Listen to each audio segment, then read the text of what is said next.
Oi, gente. Chegamos no nosso último livro, do livro de Mórmon, que é Moroni. Hoje nós vamos estudar Moroni de 1 a 6 e o título do estudo da semana é A fim de mantê-los no caminho certo. É muito interessante observarmos que Moroni ele começou escrevendo em Mórmon 8, depois que morreu o seu pai. Ele ficou com essa atribuição e ele continuou os registros aí do seu pai. Nós vamos ver que depois ele continuou e ele fez um resumo dos Jareditas, das placas que continham um relato da história dos Jareditas. E ele pensou que ia parar por aí. Ele inclusive menciona isso, mas aí ele diz, bom, eu ainda não pereci, eu não morri, então decidi que eu vou continuar escrevendo.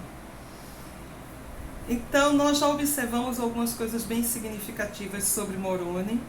Quando nós abrimos o livro de Moroni, a gente já começa a ver um estilo bem diferente, de outros livros. Ele tem um estilo próprio, é um estilo bem sucinto, bem resumido, bem objetivo. O que é muito interessante porque há um padrão, há uma repetição em cada livro do livro de Mórmon, que foi escrito por um profeta diferente. Nós vamos observar que cada um tinha o seu estilo, inclusive hoje já há estudos sobre estilos literários, o que é muito significativo, porque nós sabemos que não foi Joseph Smith que escreveu este livro, mas foram profetas antigos que viveram nas Américas, e que Joseph foi um instrumento para que esse registro antigo viesse à luz. E quando nós observamos esses estilos, nós podemos claramente ter uma compreensão maior a respeito da veracidade desse livro. Moroni ele escreveu 10 capítulos, e desses 10 capítulos hoje nós vamos estudar de 1 a 6. Precisamos lembrar que Moroni estava sozinho. Os familiares haviam sido mortos, os amigos, praticamente todo o seu povo. E ele relata que ele não podia dar-se a conhecer aos lamanitas, porque cada vez que eles encontravam algum nefita, se o nefita não negasse a Cristo, eles o matavam. E aí ele diz, eu não negarei a Cristo. Isso aqui está bem no início do livro, é lindo, porque ele é muito específico. Pois eis que as guerras entre eles são extraordinariamente violentas, e por causa de seu ódio, matam todos os nefitas que não negam a Cristo. E eu, Moroni, não negarei a Cristo. Portanto, ando errante por onde passo, por onde posso, a fim de conservar minha vida. Então, nós já aprendemos aí com Moroni algo sobre a sua personalidade, sobre o seu perfil, sobre o seu testemunho de Cristo, que ele não negaria. E que era algo que ele já havia decidido antes. Ele não estava esperando uma situação onde ele se encontraria ali com um lamanita, com uma flecha na mão, com uma arma, para decidir, eu nego ou não nego. Ele já havia decidido antes.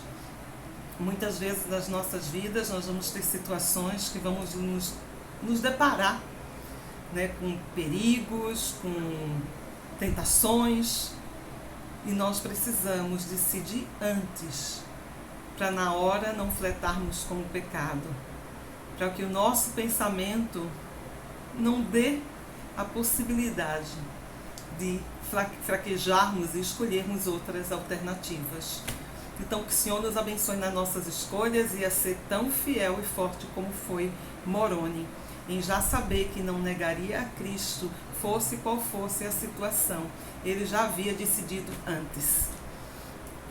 Com Moroni também nós aprendemos uma outra coisa. Ele diz o motivo porque ele escreve esses registros. Ele diz assim: escrevo, pois algumas coisas mais, ao contrário do que pensava, pois supus que já não escreveria. Escrevo, porém, mais algumas coisas, que talvez sejam úteis para meus irmãos, os lamanitas, em algum dia futuro, segundo a vontade do Senhor. Então, olha só, primeiro ele achou que ele não escreveria mais, mas ele continuou escrevendo. Quantas vezes nas nossas vidas nós começamos a fazer uma coisa e nós não sabemos exatamente aonde aquela ação vai nos levar, ou qual é a nossa missão. Moroni começou com dificuldades, escrevendo um livro, resumindo, e depois ele continuou. Então, muitas vezes nós recebemos as instruções do Senhor gradativamente, e as impressões do que precisamos fazer para a nossa vida, ela vem ao longo da nossa trajetória. Ele também diz que escreve para os lamanitas. Então, olha só, o lamanita é o povo que praticamente exterminou o seu povo, os nefitas, que matou inclusive o seu pai, que matou toda a família dele, todos os amigos dele. E aí ele escreve para os lamanitas, para que isso de alguma maneira seja proveitoso, seja para benefício deles, para algum momento futuro. Então, olha que lindo, porque ele não está escrevendo para os familiares dele, ele não está escrevendo para os amigos dele, ele está escrevendo para os inimigos. E nós sabemos que era uma tarefa difícil e árdua para ele, mas ele está fazendo o melhor que pode para os inimigos dele. É muito interessante, porque a gente aprende também, lá em Mormon, a gente vê como Moroni, ele também pôde ver os nossos dias. E ele diz que poderia ser para um tempo futuro, que o Senhor saberia o momento adequado. Então, possivelmente, ele sabia que aconteceria muitas apostasias e que muitas coisas preciosas, muitas verdades básicas seriam perdidas, inclusive ordenanças do Evangelho. Então, nesses 6 primeiros capítulos, ele vai falar sobre ordenanças, principalmente, ordenanças essenciais para a nossa salvação e que são realmente básicas do Evangelho. Ele vai falar sobre a autoridade do sacerdócio. Ele fala sobre a imposição das mãos para recebimento do dom do Espírito Santo. E olha que maravilhoso é entender o poder que vem através do sacerdócio, que é o poder dado ao homem na terra para agir em nome de Deus. Esse poder e autoridade. Então vamos imaginar aí, vamos supor que um dia você se depara na sua casa com toda a instalação da sua casa queimada.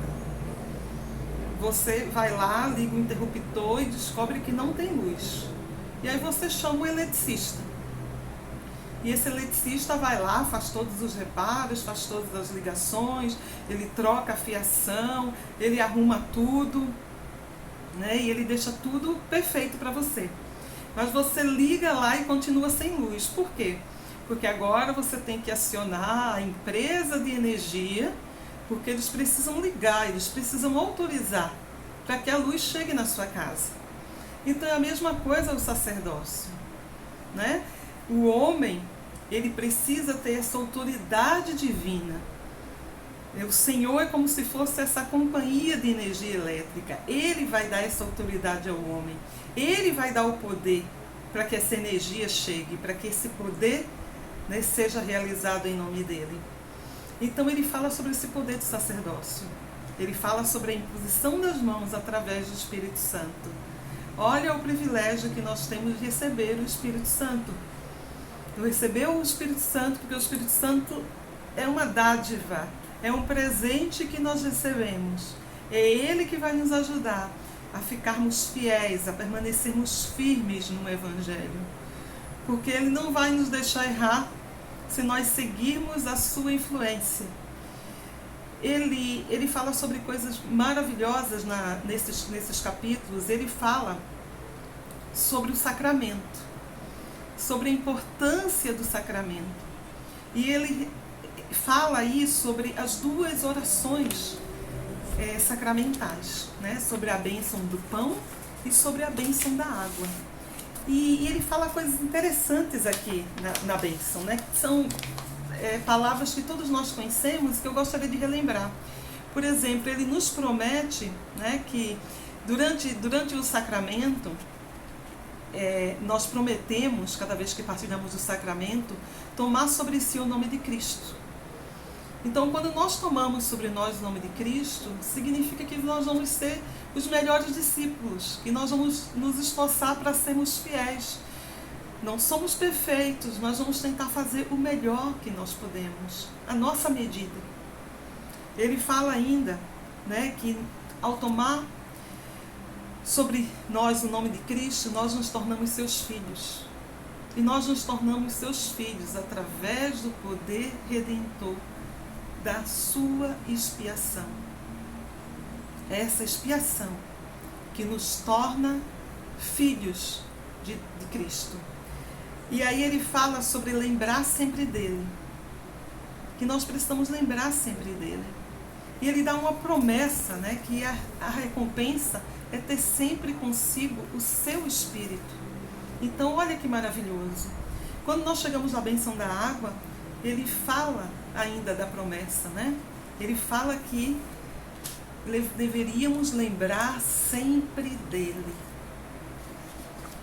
E ao lembrarmos sempre de Cristo, automaticamente nós receberemos as bênçãos de lembrar sempre dele, porque vai ser mais difícil fazer o errado quando nós temos o Cristo na nossa mente, no nosso coração, como centro da nossa vida.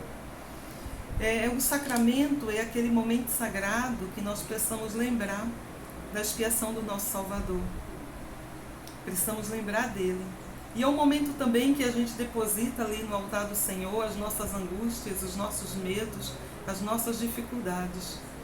É um momento também de reflexão, é esse momento que a gente sente aquela paz de saber que o Filho do Homem, ele passou por essa experiência terrena como nós passamos. E ele sentiu tudo que nós sentimos.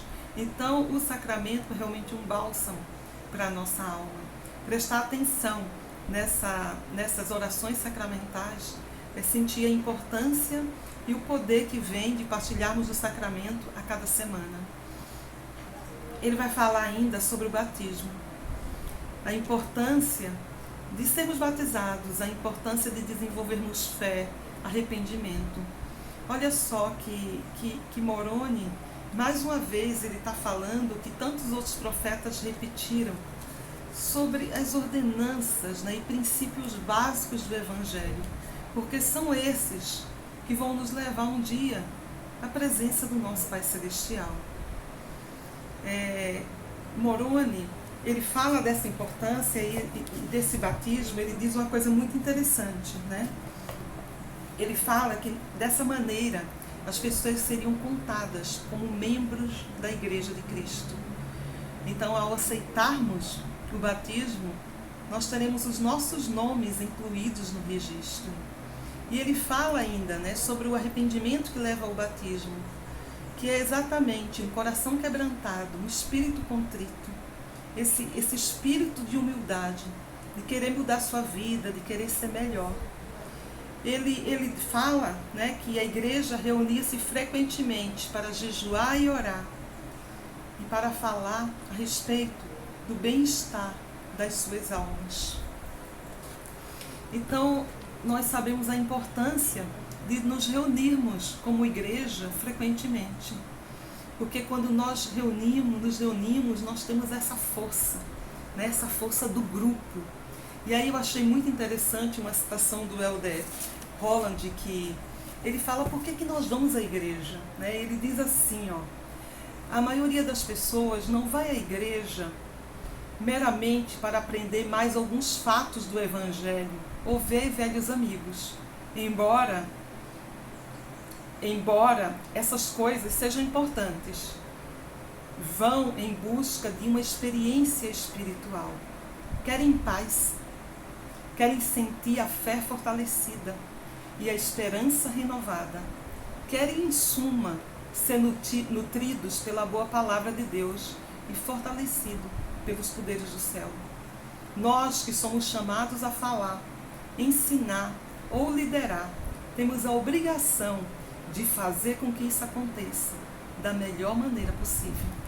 Então, nós vamos à igreja para realmente ser nutridos, para ter uma experiência espiritual, para sanar muitas vezes as nossas angústias, para nos fortalecermos das nossas provações diárias, dos nossos desafios, dos nossos mares turbulentos. É para isso que nós vamos à igreja, para nutrir, para ser nutrido.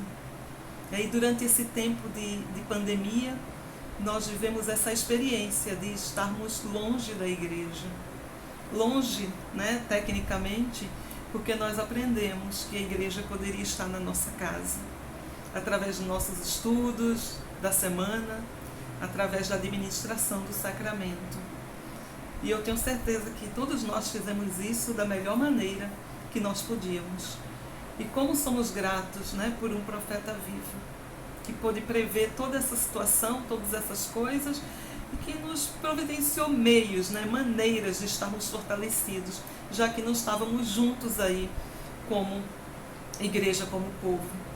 Uma coisa que eu aprendi muito com Moroni, ele ficou vagando aí solitário por mais de 35 anos. Gente, eu não posso imaginar o que seria viver longe da sociedade, isolado de todo mundo, solitário, por 35, 36 anos da vida. E o impressionante é que em nenhum momento ele reclama, ele tem um coração amargurado, porque ele está sozinho, porque morreu a sua família, ou porque ele está isolado da sociedade. Pelo contrário, ele vai lá e procura algo útil para fazer, e ele procura algo que pudesse nos abençoar, e ele escreve.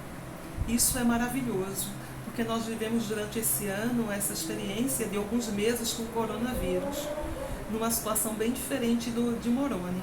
E o simples fato de estarmos isolados, muitas vezes com as nossas famílias, ou sem poder visitar os parentes, ou participar de algumas diversões, algumas atividades sociais, muitas vezes isso já nos deixava angustiados, né, deprimidos, chateados. Imagina 35 anos da vida numa situação dessa, né? Então, nós temos muitas coisas que aprender. E no coração dele, ele tinha o quê? Só amor por esse povo que foi responsável pela morte de seus parentes. Mas em nenhum momento ele saiu culpando. Pelo contrário, ele foi lá e escreveu para eles. Então, que a gente possa ser um pouquinho do que Moroni foi, né? Ele cumpriu a sua missão. Que possamos encontrar a nossa missão na Terra e cumpri-la e fazer muito bem. Obrigada, gente. Na próxima aula será a nossa última aula do livro de Mormon. Que bênção poder estudar esse livro e adquirir um testemunho dele, através de cada ensinamento de cada profeta. Tchau, tchau. Boa semana.